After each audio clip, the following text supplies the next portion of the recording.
Good morning students.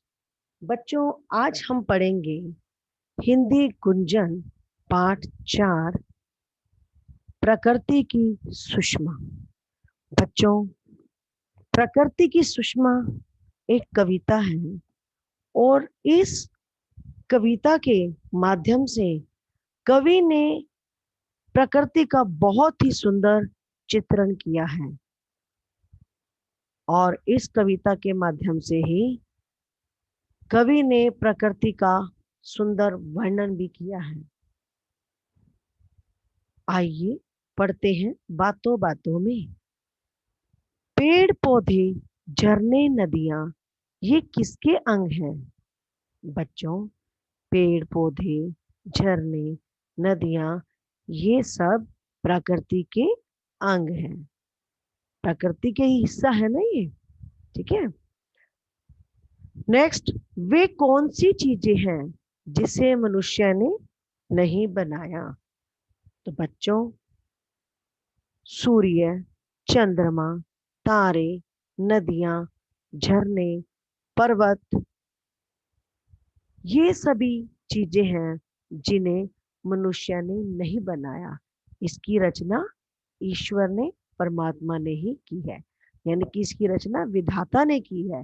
ये सब चीजें हैं जिनकी रचना मनुष्य ने नहीं की। ईश्वर ने सूर्य, चंद्रमा, तारे, नदियां, झरने, पर्वत आदि से प्रकृति को सजाया है।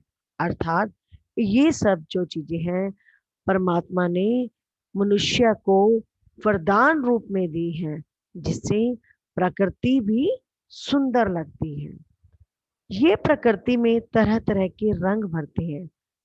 देखो बच्चों, सूर्य है, अगर सूरज नहीं निकलेगा तो चारों तरफ अंधकार छाया रहेगा, है ना।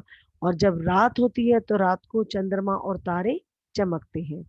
तो मतलब ये सब चीजें, नदियां हैं, झरने हैं, पर्वत हैं। अब आप लोग कहीं पहाड़ों एरिया पे घूमने जाते हो, हिली एरिया पे, तो वहां पर आप क्या देखते हो? आपको सुंदर नजारे दिखाई देते हैं, हरियाली होती है, नदियां होती हैं, झरने बह रहे होते हैं। तो वो प्रकृति को और भी सुंदर बना देते हैं। पक्षियों का कलरव मधुर लगता है। मधुर मतलब मीठा। पक्षियों की जो चहचहाट होती है वो भी मीठी लगती है, मधुर लगती है। ये प्राकृतिक तत्व संसार को सुंदर रूप देते हैं, यानी कि जो ये प्रकृति के द्वारा दिए गए हैं, ये हमें क्या करते हैं? संसार को हमारे सुंदर बना देते हैं। जो परमात्मा के द्वारा दी हुई हमें ये वस्तुएं हैं, सूर्य, चंद्रमा, तारे, ये सब क्या है? परमात्मा के द्वारा बख्शी हुई चीजें हैं, जो हमारे वातावरण को, हमारी प्रकृति को सुंदर सुंदर रंगों से भरती हैं और उसको आकर्षित बनाती हैं। ठीक है। इस कविता में प्रकृति के इन तत्वों की चर्चा की गई है, यानी कि कविता में जो है इनके बारे में बताया गया है। आइए अब आरंभ करते हैं। पहले हम कविता का सस्वर उच्चारण करेंगे, फिर हम इसका भावार्थ समझेंगे। आसमान पर चमका सूरज, दूर हुआ अंधियारा, चंदा ने आकर नभ को दिया रूप एक प्यारा। बच्चों, इन पंक्तियों में कवि प्रकृति का सुंदर वर्णन करते हुए कहते हैं कि आसमान पर चमका सूरज, दूर हुआ अंधियारा। यानी कि क्या कहते हैं कवि? कि आकाश में सूरज के निकलने पर चारों ओर, और मतलब चारों तरफ रोशनी ही रोशनी हो जाती है। अंधियारा होता है बेटा अंधेरा। ओके। यानी कि जब सूरज निकलता है तो वो जो हमारे तरफ अंधकार फैला हुआ है उसको नष्ट कर देता है, यानी कि चारों तरफ रोशनी फैल जाती है। झिलमिल झिलमिल चंदा ने आकर नभ को दिया रूप एक प्यारा। अब कहते हैं कि जब सूरज छिप जाता है तब क्या होता है, इसी तरह जब सूरज छिपता है तो चांद निकलता है, तो आसमान को एक नया रूप दे देता है। झिलमिल झिलमिल तारे आए, चमकीले चमकीले, आसमान पर छाए देखो कितने नीले पीले। अब ये क्या कहते हैं कि इस रूप में, यानी कि चंद्रमा जो आस एक नया रूप दे देता है आसमान को, उसमें क्या होता है, भिन्न भिन्न रंगों के, जैसे नीले पीले तारे जो हैं आसमान में हमें दिखाई देते हैं। ठीक है, मैं एक बार फिर से इसको दोहरा देती हूँ, बेटा ध्यान से सुनिए। आसमान पर चमका सूरज, दूर हुआ अंधियारा, चंदा ने आकर नभ को दिया रूप एक प्यारा। झिलमिल झिलमिल तारे आए, चमकीले चमकीले, आसमान पर छाए देखो कितने नीले पीले।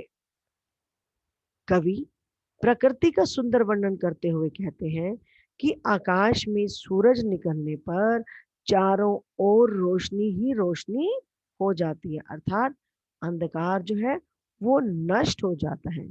इसी तरह जब रात होती है तो रात को चांद निकलता है, तो आसमान में एक नया रूप दे देता है।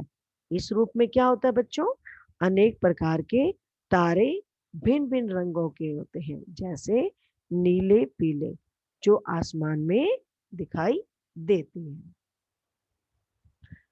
नदियां बहती झरने झरते, रंग बिरंगे पुष्प है खिलते, विविध तरह के फल फूलों से प्रकृति के सुंदर रंग झलकते।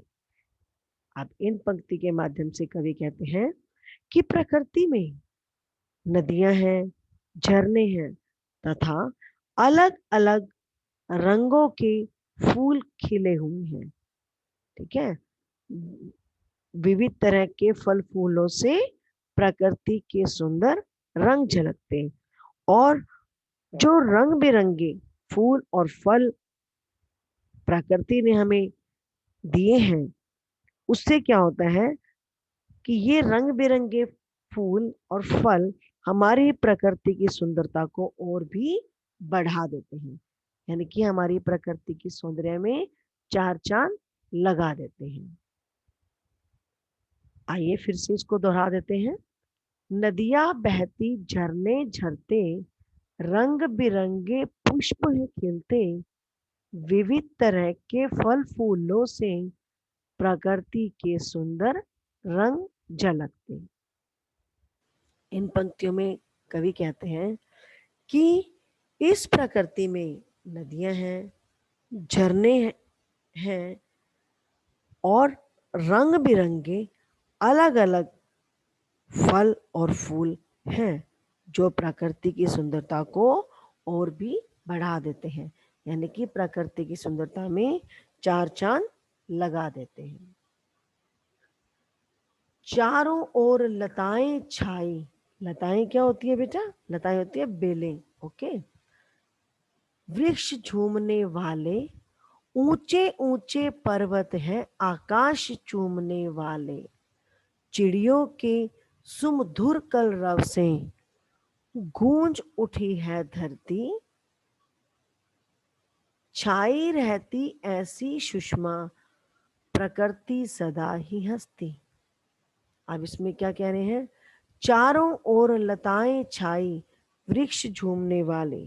कवि कहते हैं कि इस प्रकृति में चारों ओर पेड़ और लताएं हैं तथा ऊंचे ऊंचे पर्वत हैं आकाश चूमने वाले, और क्या है, आकाश को छूने वाले ऊंचे ऊंचे पर्वत हैं।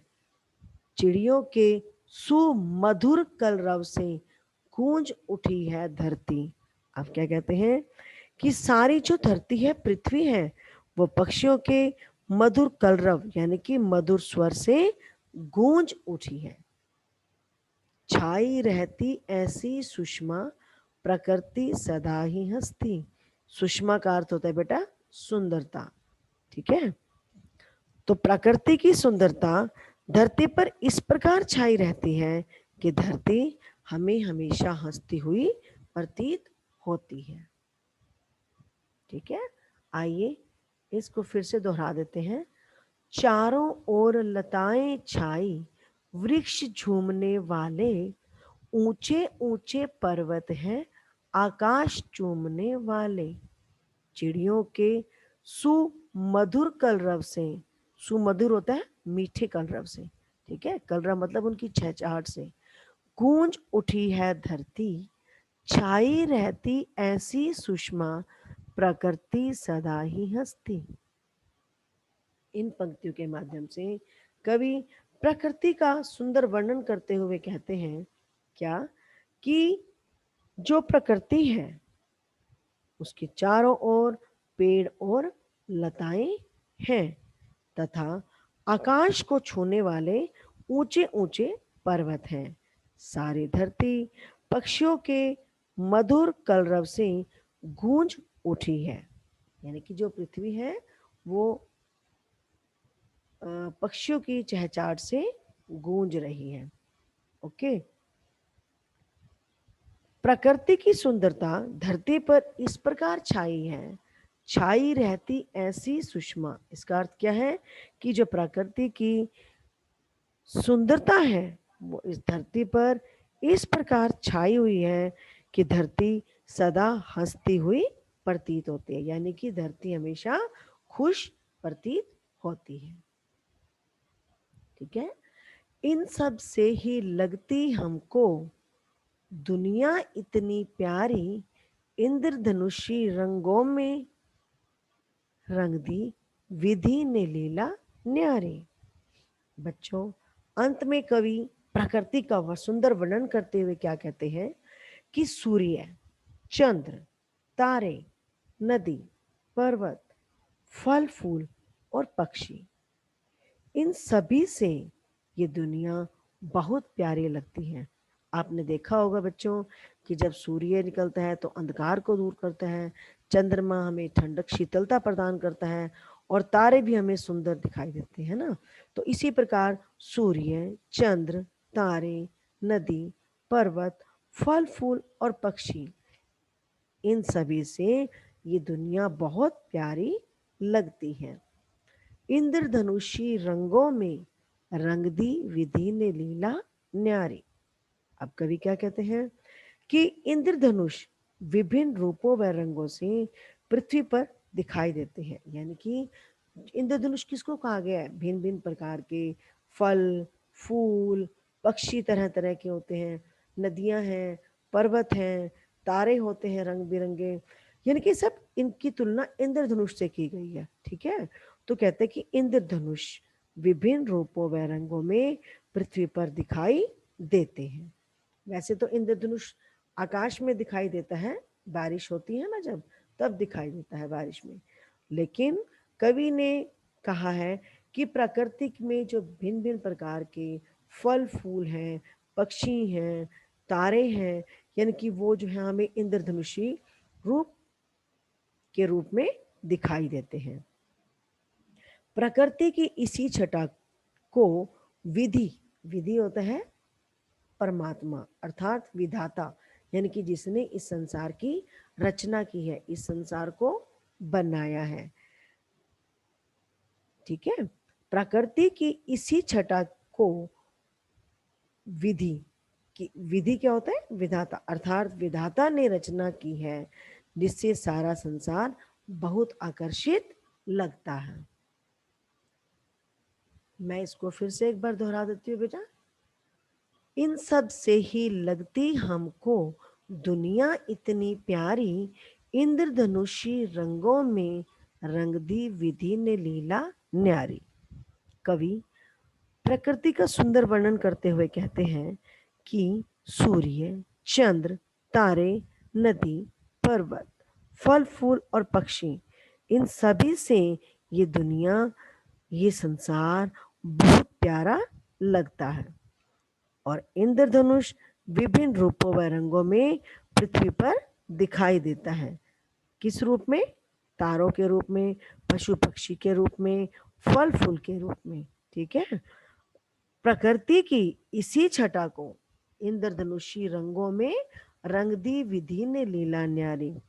इस पंक्ति का अर्थ है कि प्रकृति की इसी छटा को विधि, विधि होता है अर्थात विधाता ने जो रचना की है, इससे सारा संसार बहुत आकर्षित लगता है।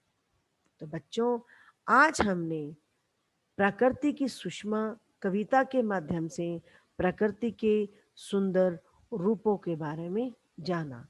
उम्मीद करती हूँ कि आपको ये कविता अच्छे से समझ में आ गई होगी। आप इस कविता का सात स्वर उच्चारण कीजिए। धन्यवाद।